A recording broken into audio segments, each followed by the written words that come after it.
Good morning. Sarasota city officials will celebrate the grand opening of a new affordable housing community in Newtown. Analysts predict that Taya will be a first-round pick in this spring's NFL draft, but you do have to wonder, depending on what facts come out about this hoax, how it could all affect his career. There are a couple of solutions he's looking into right now. One of those would be to use a granular compound and replace this entire first line, cover it up, reinscribe, of course, with the word heroes spelled correctly. Now we're waiting on the Sarasota Police Department's bomb squad to respond to see if they can safely remove that tank. Officials with Manatee County Animal Services say this is one of the worst cases of abuse they've ever seen. Chances are you may have had a hard time fitting your car in there a time or two, but now these box spaces days are numbered. This is where the train crosses the path, and about 100 feet away is the playground. Now, parents I talked to today say the signs just aren't enough. Today I showed that video to several people here at the bus station while they were waiting to catch a bus, and they say after watching the video, it's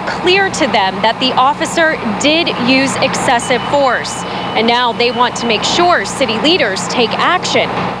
When I showed people this surveillance footage of the October 6th incident, it was obvious when they got to this part.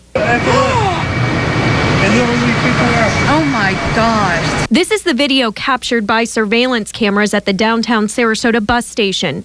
Authorities responded on October 6th after receiving a call that a homeless man yelled profanity at a female bus driver and spit in a security guard's face. But according to the reports, the man resisted arrest, and you can see what happens from there. Even if he was maybe resisting a little bit, they still didn't have to slam his face into the glass. I think it's kind of inappropriate. Angela Gallagher, a Sarasota resident, agrees. I just think that they could have handled it different. They could have restrained him because he didn't really pull back like really too forceful, you know. He just, they knew what they were doing. They slammed him. They didn't have to do all that. They could have just restrained him. Susan Jennings of Sarasota says given all of the recent incidents, she feels there's a disconnect between the police department and the homeless. He could have talked to the gentleman a little bit more and maybe, you know, got him to cooperate, but to take him and slam him up against that, that's just no, that's uncalled for. And I think they need to have more investigation in the Sarasota City Police Department. And after watching the video, Tyler Williams says he hopes city leaders take this incident seriously and make some changes to ensure officers aren't abusing their power. Doing stuff like that to just random people is not acceptable for me. Earlier, City Manager Tom Barwin did announce today that he wants a homeless advisory task force to be formed in light of these recent incidents. Heroes. Gene Sweeney definitely knows how to spell heroes now. But at the time the monument was inscribed, he admits there was an oversight that he wishes didn't happen. But when working with all privately raised funds and trying to build an honorable memorial, he says the word heroes slipped through the cracks. There's been a tremendous contribution of different organizations that have come together to help build this memorial.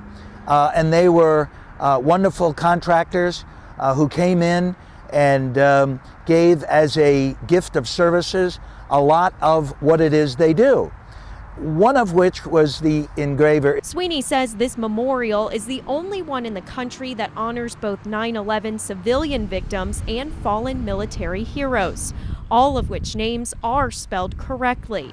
And now that the mistake has come to light, he says he hopes people can look past it, focusing on the true meaning behind the memorial.